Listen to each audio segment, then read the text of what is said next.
महायुतीने भरपूर कामं केलेली आहेत. आपल्या अ, केंद्रामध्ये देखील आपली सत्ता आहे. राज्यामध्ये आपली सत्ता आहे आणि जर आता देखील आपली सत्ता जर आपला हक्काचा नगरसेवक त्यांच्याकडे आला, तर त्यांची सगळं कामं पूर्ण होणार आहेत.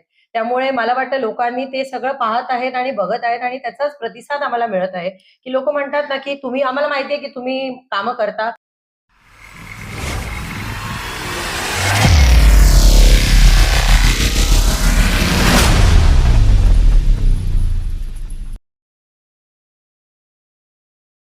नमस्कार, मी अतुल जैन. अतुल आपल्या बातमीमध्ये आपल्या सर्वांचं हार्दिक स्वागत करतो. बृहन्मुंबई महानगरपालिका निवडणूक 2026 या सार्वत्रिक निवडणुका आणि त्यामध्ये ज्या पद्धतीने आपण पाहिलं असेल तर मुंबई महानगरपालिका निवडणुका होणार की नाही हा जेव्हा विषय होत होता तेव्हा कुठेतरी आता निवडणूक लागल्या आहेत आणि महानगरपालिकेचे उमेदवार आता तुम्हाला प्रत्येक विभागात दिसत आहेत. तर त्याच माध्यमातून आज आपण वॉर्ड क्रमांक 73 मध्ये आहोत, ज्या ठिकाणी दीप्ती वायकर पोतनीस जी आपल्या सोबत आहेत.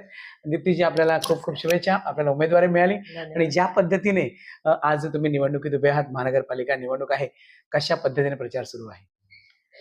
भरपूर छान म्हणजे आम्हाला प्रतिसाद मिळतोय. आम्ही एरिया फिरतोय, चाळी-चाळी फिरतोय, बिल्डिंग्ज असतील त्या फिरतोय आहे.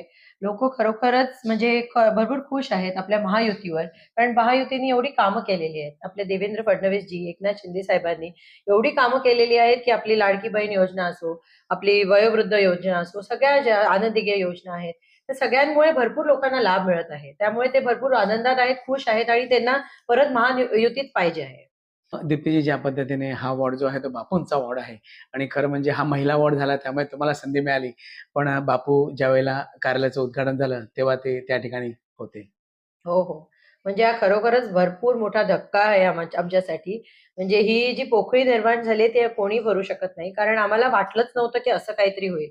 कारण जेव्हा त्यांनी माझं नाव स्वतःहून सुचवलेलं, ते स्वतःच म्हणजे साहेबांना बोललेले, की मला ही सीट दीप्तीला द्यायची. कारण त्यांनी माझी जे मी कार्य करत होती, जसं मी आमदारकीच्या वेळेला, खासदारकीच्या वेळेला जे काही मी कामं केली, जसं मी लीड घेतला, मी प्रचार केला, हे सगळं त्यांना पाहून खरोखरच आनंद झालेला. आणि त्यांना मे बी वाटलं असेल, माहित नाही त्यांनी काय पाहिलं, पण त्यांना जो स्पार्क वाटला ते म्हणाले मला, की तुझी जी म्हणजे तू जे करतेस ना, ते सगळं वायकर साहेबांशी रिलेटेड आहे आणि मला वाटतं, की तू माझा वॉर्ड सांभाळू शकतेस. आणि त्यांनी ते वचनही घेतलं, की हा जर जेंट्स वॉर्ड झाला, तर आपण निखिलला देऊया. आणि साहेबांनी ते स्वीकारही केलं, की हा लेडीज आता वॉर्ड झालाय, तर दीप्ती सांभाळेल.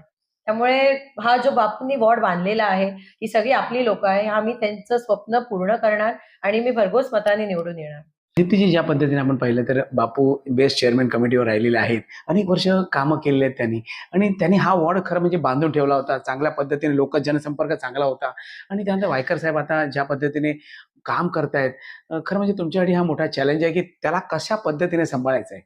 अ, हा जो वॉर्ड जो बरोबर बोललात तुम्ही, की आपल्या बापूंनी, आपल्या प्रवीण शिंदे साहेबांनी हा वॉर्ड बांधून ठेवलेला आहे.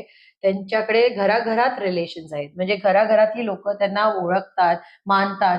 म्हणजे जसे आता आम्ही जातो, तेव्हा ते खरोखरच दुःख त्यांना वाटते, की बापू आमच्यात नाही राहिले आहेत. तर ते आणि मला सांगतात, की आम्ही तुलाच मतदान देणार, कारण त्यांनी आमच्याकडे येऊन सांगितलेलं आहे, की दीप्तीला तुम्ही निवडून द्यायचं आहे. ते हे सगळा निरोप सगळ्यांना भेटून त्यांनी आधीच सांगितलं होतं, की मी दीप्तीला सीट देत आहे आणि आपल्याला दीप्तीला निवडून आणायचं आहे. त्यामुळे मी जसं तुम्ही म्हणालात, मी बापूंचं स्वप्न देखील साकार करणार आहे. कारण निखिल जे त्यांचे मोठे पुत्र आहेत, ते देखील माझ्या बरोबर आहेत. ते देखील आमच्या बरोबर फिरतात. आता आता फक्त हे सगळं झाल्यामुळे ते येतीलच बाहेर थोड्याच दिवसात आणि आमच्या बरोबर राहून आम्ही एकत्र मिळून हा वॉर्ड बांधून ठेवू. ज्या पद्धतीने आपण बघत आहात, तर यंदाची निवडणूक काहीतरी वेगळी होताना दिसते. एका ठिकाणी आपण बघितलं असेल तर लोकसभेला, विधानसभेला महाविकास आघाडी विरुद्ध महायुती असं होतं. पण यंदा काहीतरी वेगळं चित्र दिसतंय.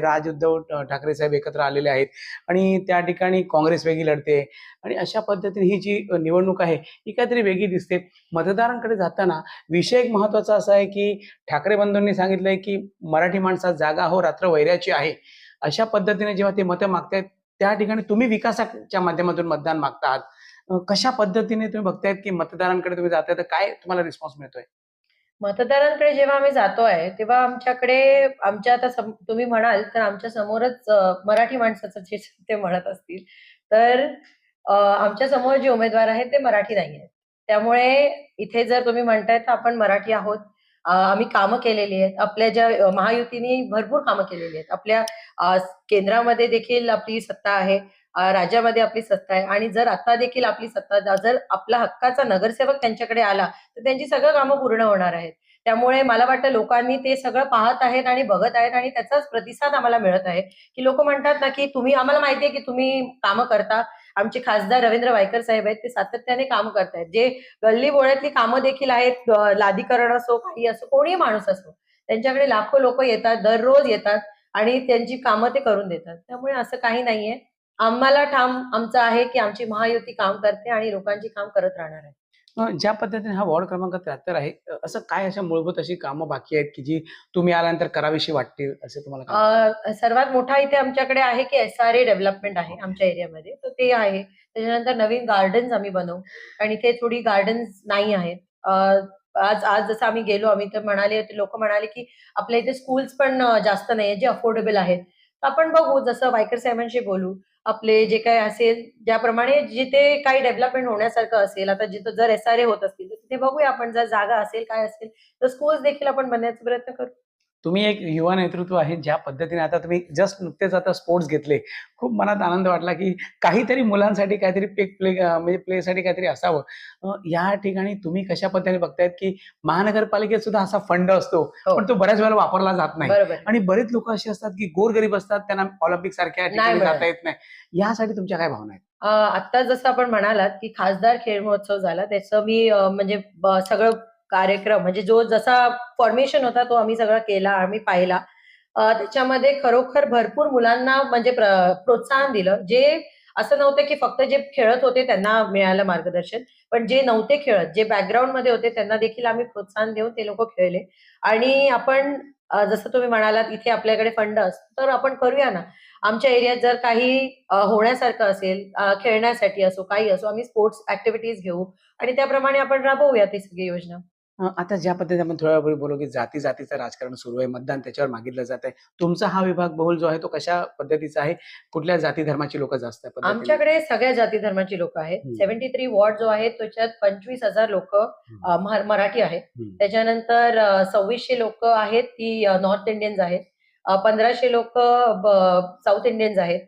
500 लोकं मुस्लिम्स आहेत. मिनी त्यामुळे इंडिया. मिक्स वॉर्ड आहे. हं. त्यामुळे असं काही नाहीये, की जातीवाद आम्ही करणार आहोत, की करत आहोत. आपल्याकडे सगळी लोकं आहेत आणि आम्ही सगळ्यांना एकत्र घेऊन चालणार आहोत. आता शेवटला ते तुम्हाला सांगेन, की ज्या पद्धतीने आता सरकारने काम केलेलं आहे, येणाऱ्या 15 तारखेला मतदान करायचं आहे. तुमच्या मतदारांना कशा पद्धतीने मतदान करण्यासाठी तुम्ही सांगाल? माझे म्हणजे मतदार असतील त्यांना मी फक्त एवढंच सांगू इच्छिते, की आपल्याला जर प्रोग्रेस हवी आहे, डेव्हलपमेंट हवा आहे, तर आपल्याला महायुती पाहिजे आहे. कारण महायुतीची सरकार जी आहे, जे आपले अ, प्रधानमंत्री आहेत, नरेंद्र मोदीजी आहेत, फडणवीसजी आहेत, एकनाथ शिंदे साहेब आहेत आणि आपले खासदार आहेत. हे सगळी जण काम करणारी लोकं आहेत. ते दिवस-रात्र पाहत नाहीत, ते काम करतात आणि त्यांच्याच मार्गदर्शनाखाली, त्यांचंच प्रोत्साहन घेऊन मी देखील काम करीन आणि एक नगरसेवक म्हणून योग्य ठरेन. तर आपण पाहिलं की अशा पद्धतीने एक युवा चेहरा आपल्या समोर आहे. मुंबईमध्ये वॉर्ड क्रमांक 73 मध्ये दीप्ती वायकर पोतनीस या अत्यंत उत्साही आणि सगळ्या सामाजिक गोष्टीमध्ये जे आपण पाहिलं असेल आता त्यांच्या बोलण्यावरनं, तर त्यांना खूप उत्साह आहे की मला काहीतरी नवीन करायचंय. तर नक्कीच अशा उमेदवारांना संधी येणाऱ्या 15 तारखेला या विभागाचे मतदार देतीलच असं वाटतं. पण त्या पद्धतीने येणाऱ्या 16 तारखेला विजयाचा गुलाल कशा पद्धतीने उडणार हे आपण दीप्ती वायकर यांच्या विजयाच्या वेळेस बघू. मी तुम्हाला खूप खूप शुभेच्छा देतो आणि धन्यवाद. इथेच थांबतो जय आपला जय आपली महाराष्ट्र. बातमीमध्ये. Thank you. जय जय महाराष्ट्र.